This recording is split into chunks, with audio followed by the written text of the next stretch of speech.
Bom, é, olá a todos. Nós temos hoje a bênção, digo a bênção, né?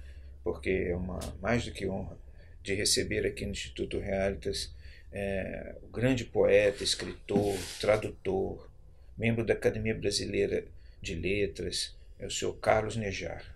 Tê-lo aqui entre nós é uma grande honra. Nós estamos colocando aqui embaixo alguns links, né, de poemas dele, embora ele também terá aqui a oportunidade de falar e recitar algum, mas é muito importante para nós. Se vocês querem continuar nos acompanhando, cliquem aí embaixo para nos seguir e sempre poderão ter a nossa programação em dia. Então, tendo em vista isso, eu gostaria logo de perguntar ao querido Carlos Nejar, quer dizer, o que o aproximou, qual é a sua relação, como você vê a relação da sua vida e a poesia? Em primeiro lugar, eu quero saudar a todos os telespectadores do Instituto Realitas e a esse mestre aqui, meu confrade na filosofia, professor Edgar. Não somos nós que escolhemos a poesia, é a poesia que nos escolhe.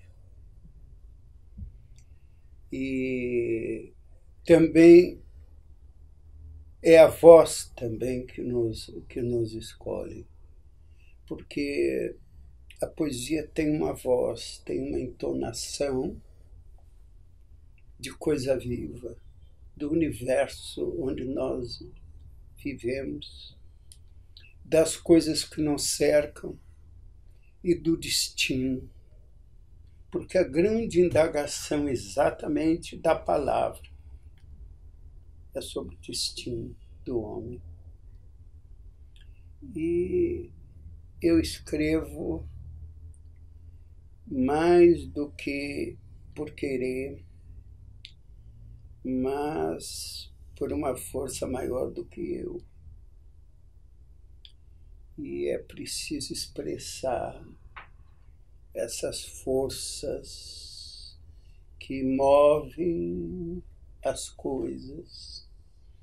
E nós não podemos calar diante dos acontecimentos, sobretudo do nosso país, da vida coletiva, porque a palavra não é apenas individual, a palavra é um ser coletivo.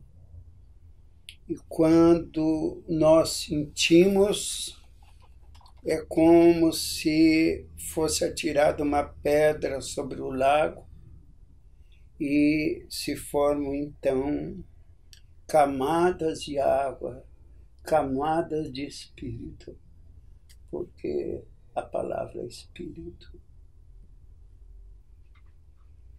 Existe uma correlação entre a palavra e alguma coisa maior, é isso?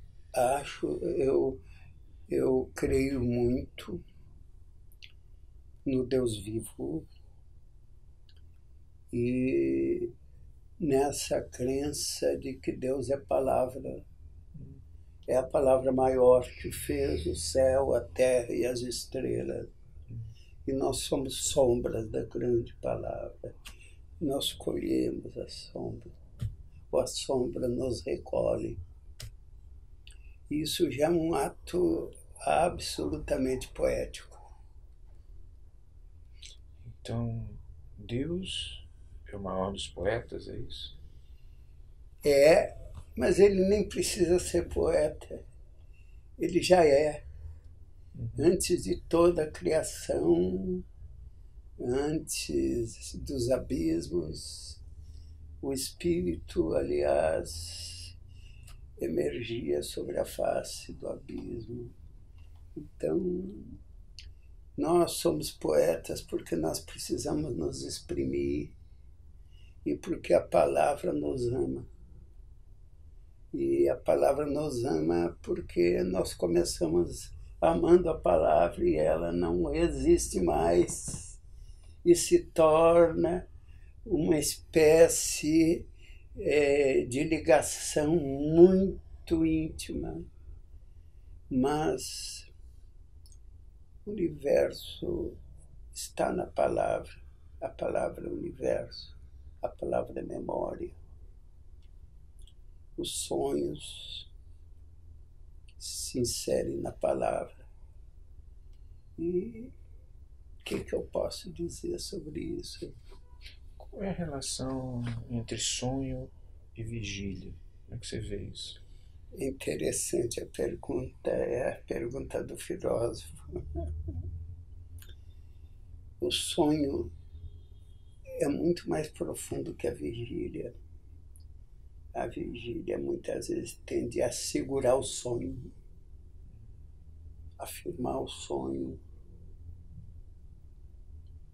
mas o importante é que nós podemos ser levados pelo sonho, não pela vigília. A vigília é importante, porque nós temos que estar sempre alertas, mas o sonho é mais importante que a vigília. A vigília é insônia. O insônia é o pesadelo. O sonho não. O sonho é como um círculo na água. E ele, mais do que nunca, é uma necessidade humana de subsistir. Se as palavras não sonham, as palavras não duram.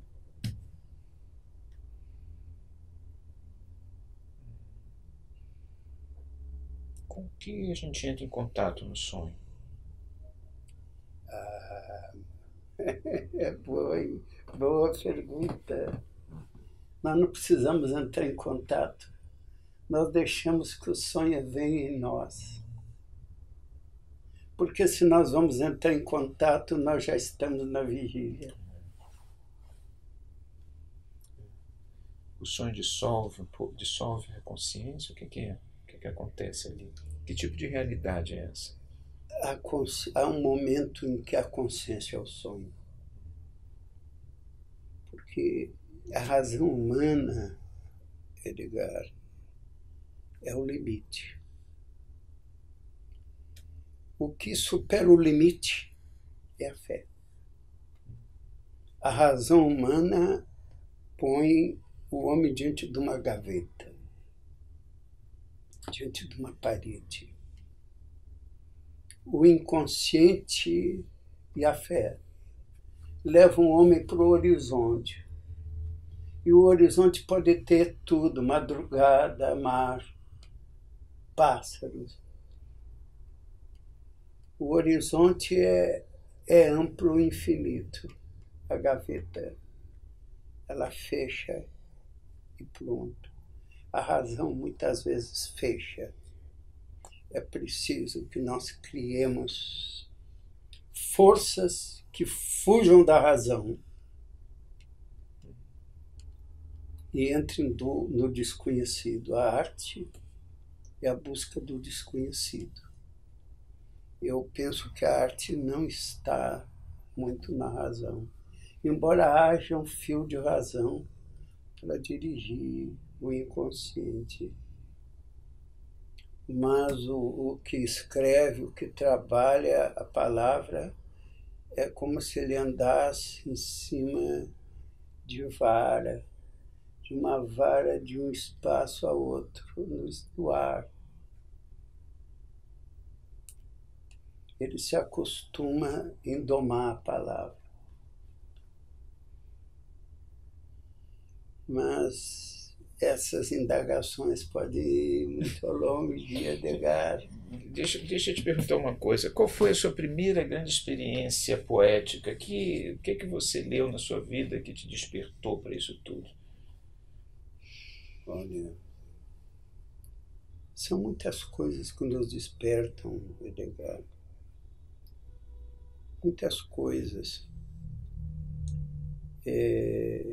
Eu sou muito ligado à infância. O poeta é aquele que recupera uma infância.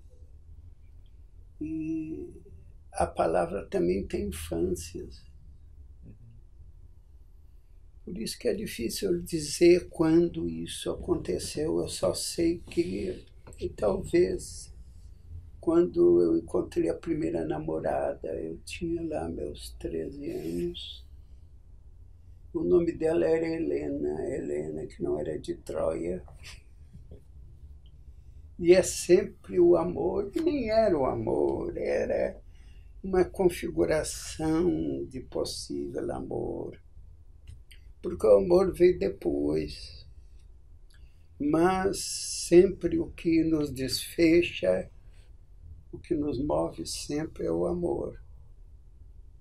Então, eu de repente, eu fiz um acróstico para tal de Helena e vi que eu sabia escrever, que o poema me obedecia. Ou depois eu percebi no início que o poema ia na minha frente. Eu escrevia coisas que eu não entendia completamente, mas bastava que as coisas se entendessem. Como, por exemplo, nós muitas vezes não podemos entender Deus, basta que Ele nos entenda. Então me aconteceu isso sempre, o amor é uma explosão. E a partir dali eu comecei a perceber que as palavras me amavam e eu amava as palavras. Eu comecei a perceber também nos livros da biblioteca do meu pai, que era uma biblioteca imensa, porque meu pai não era escritor, era um negociante, mas ele amava o livro, ele queria me cercar de livros, então me comprava coleções e coleções, Shakespeare, José de Alencar, Machado de Assis, etc. Então, eu comecei a perceber que as palavras tinham som, aroma, que o livro tinha um mistério escondido. Eu comecei a querer descobrir isso. No fim, o mistério é mais nosso até às vezes do que do livro, porque nós nos exprimimos no livro e ou ele se exprime em nós. Então, essa relação é uma relação muito misteriosa do começo das coisas. Não é? Por quê? Porque o começo é o caos. Depois é que começou a se formar o mundo. E nós, dentro do caos, eu comecei com caos. Depois começou a germinar o meu universo poético, ficcional. Eu, por exemplo, cheguei aos 40 anos, eu só era poeta. Eu sabia decorar todos os meus poemas. E depois eu comecei a ficar um pouco desmemoriado. E começou a nascer em mim outro tipo de memória, memória do esquecimento. E a partir dos 40 eu comecei a criar ficção. Eu pensei comigo mesmo, eu não posso apenas criar os sonhos, que são os poemas. Eu tenho que criar também os pesadelos, que é a ficção, o pesadelo do homem contemporâneo. Foi isso que houve. Agora, hoje, nesse livro que está saindo recentemente, pela editora Beltrão, Os Invisíveis, Tragédias Brasileiras, eu relato na poesia o pesadelo. Talvez eu tenha me cansado de relatar o pesadelo na ficção, nos meus vários livros, como Cartões Loucos, não é? E outros volumes, como Os Degraus do Arco-Íris. Então, eu estou relatando os pesadelos do Brasil contemporâneo, porque nós temos que relatar a memória. Nós perdemos a memória. E por perdermos a memória, nós não temos olhos para as coisas terríveis que estão acontecendo. Por isso que essas coisas se tornam invisíveis. Porque nós não suportamos ver o que está acontecendo. Uhum. E aconteceu no Brasil a tragédia de Mariana, onde houve uma cidade soterrada e mortos. E não bastou. No ano seguinte veio Brumadinho, mais terrível ainda, porque o poder econômico ergue suas garras e não há consciência, porque o poder econômico não tem consciência, só tem cobiça. E a cobiça abrange tudo. Depois, nós vemos a tentativa de restaurar, mas a vida não se restaura. Os desaparecidos não se restauram mais. A destruição já foi feita. Como, por exemplo, o caso do incêndio do Museu Nacional, como é crível.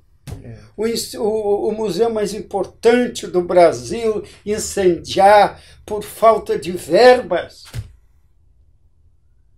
Quem vai restaurar o que o fogo queimou? Porque o fogo queima mesmo. Mas há um fogo maior que está queimando, que é o fogo da ignorância, que é o fogo da incultura, que é um fogo que está tentando afogar toda a nossa tradição e a nossa consciência de brasileiros. E não bastando isso, a queima da Amazônia,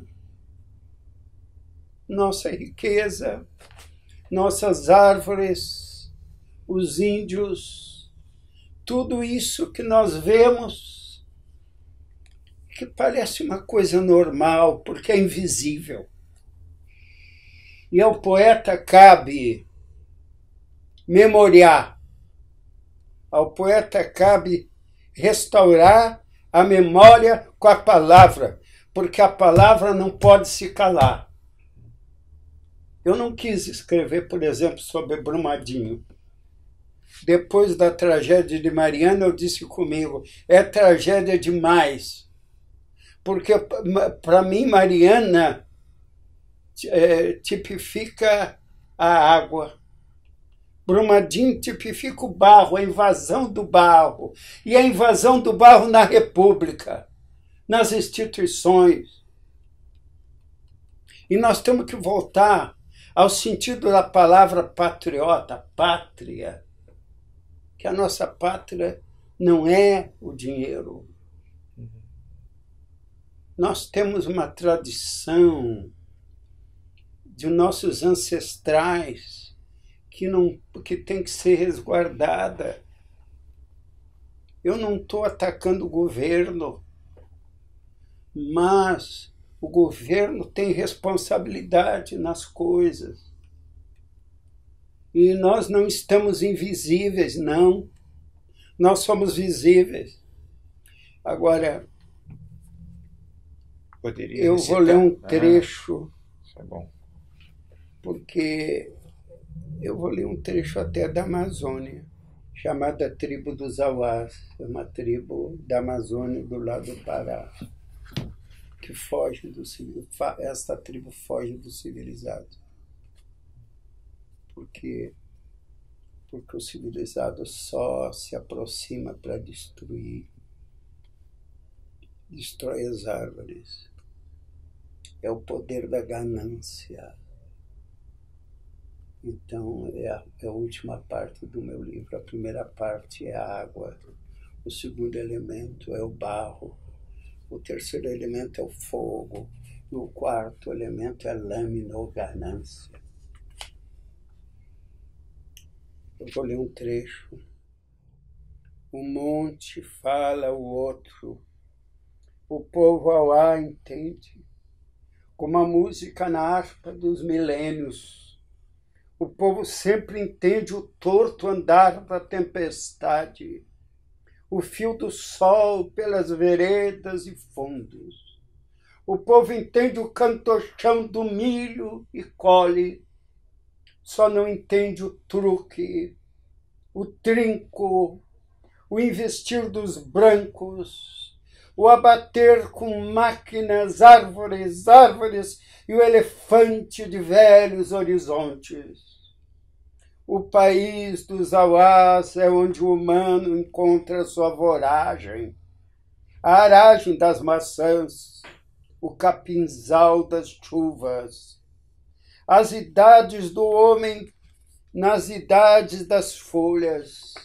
Os Auás têm rosto, mãos, instantes, corpos, numes. Existem como existe o dia, e não há nudez nas ázimas sombras.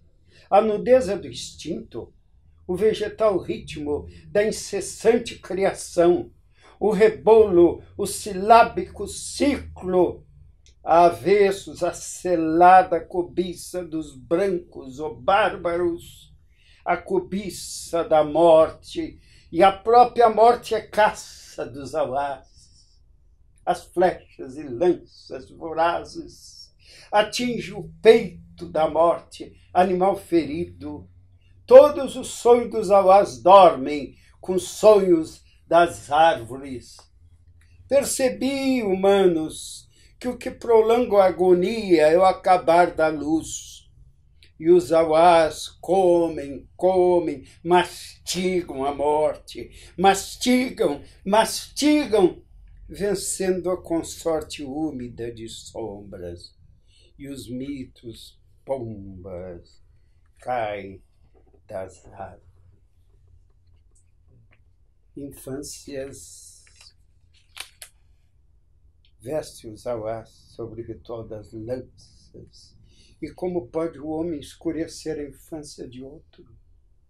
A tribo dança em torno da infância das árvores, infância do mundo, como a madrugada na roda dos montes ou dos mortos.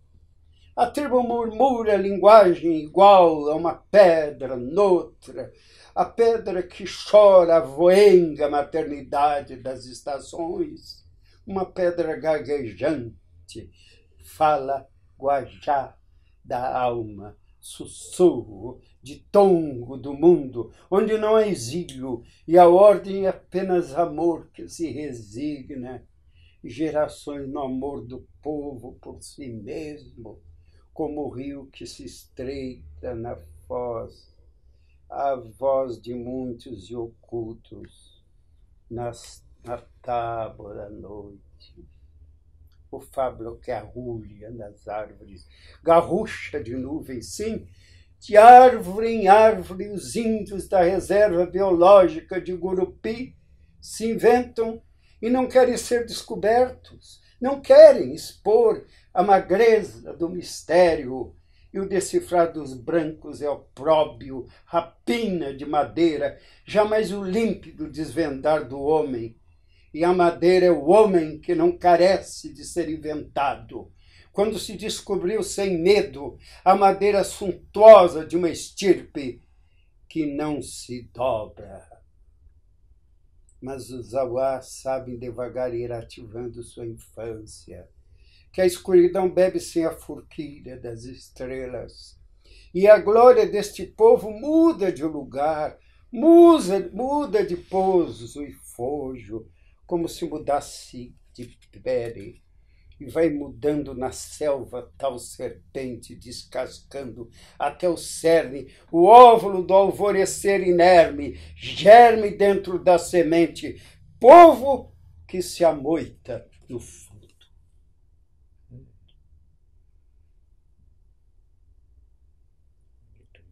Forte. Agora deixa eu te fazer uma pergunta. Pode fazer. Aonde e como, em que dimensão você se identifica com os Awás? Sabe que, Edgar, talvez numa dimensão muito mais oculta, porque eu não pensava em escrever sobre a Amazônia. E meu filho, Fabrício Carpinejara, insistiu comigo, me disse: pai, tu tens que escrever sobre a Amazônia. Tu não podes publicar esse livro sem a Amazônia. E de repente eu me recolhi e disse: eu não sei inventar, eu sou inventado. Se a palavra não me vier, eu não vou escrever. E curiosamente, estava lá no fundo do inconsciente o poema inteiro que foi vindo. Como vem uma nuvem de palavras. E não sei em que ponto eu estou. Eu sou os Awás. Eu não sei em que ponto da minha infância ou da minha vida eles se ocultam. Mas eu sei que há uma parte em mim de piedade, de uma piedade por aqueles que são abandonados, por aqueles que são despidos de valor, por aqueles que são marginalizados. Não sei, talvez, porque o poeta hoje esteja nessa marginalidade.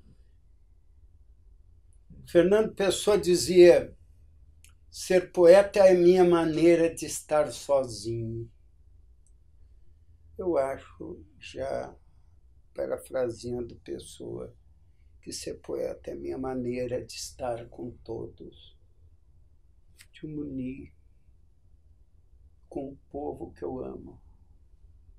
Eu sou um homem do Pampa. Sim. Mas aqui o Pampa é Brasil. O Pampa é o continente. E o Brasil é um continente que o mundo não pode deixar de ver.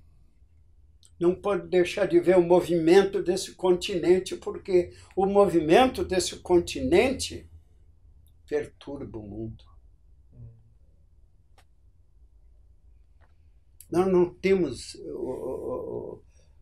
Edgar, de pensar pequeno. O Brasil tem que ser grande em nós. Qual é o mistério do Brasil? Qual é o enigma do Brasil? Espera um pouquinho. Essa parou, está esfriando, né? Você só está nessa, né? Tá.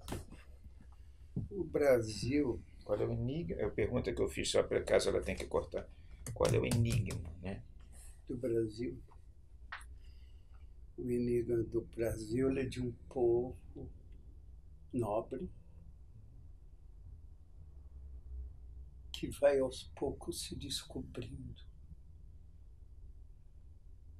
apesar dos poderosos, e que na maneira e na medida em que se descobrir, aumentará sua consciência e não aceitará mais determinadas coisas que lhe foram impostas, porque o espírito é liberdade.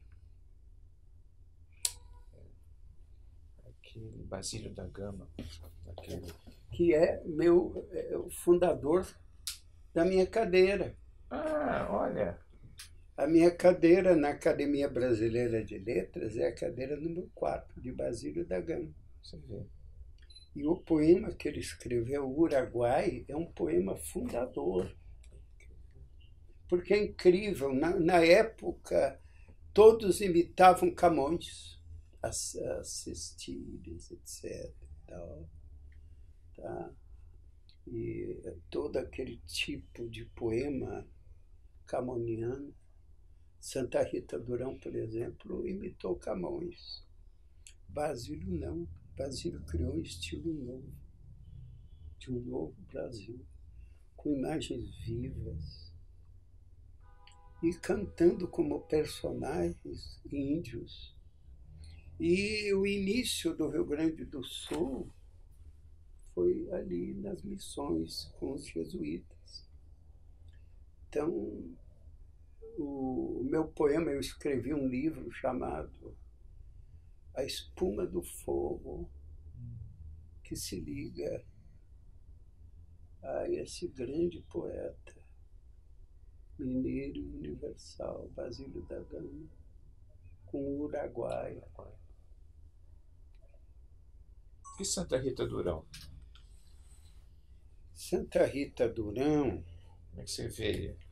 ele teve uma visão particular do Brasil, mas ele ficou muito marcado pelo verso camoniano. E é no Brasil à distância, né? Ele escreveu isso fora, né? E, embora Edgar, até modernamente, há um diálogo com todos os escritores na invenção, mas eu penso que ele ficou muito firmado no espírito da época, porque o belo era imitar Camões. Claro. Mas Basílio não, Basílio tomou um caminho diferente. É mais ligado ao Brasil, propriamente, né? Aquele Brasil que emerge das reformas pombalinas, aquela coisa toda. Durão é um Brasil, mas é um Brasil mais, eu penso, mais atrasado. Entende? Porque o estilo é o reflexo do espírito.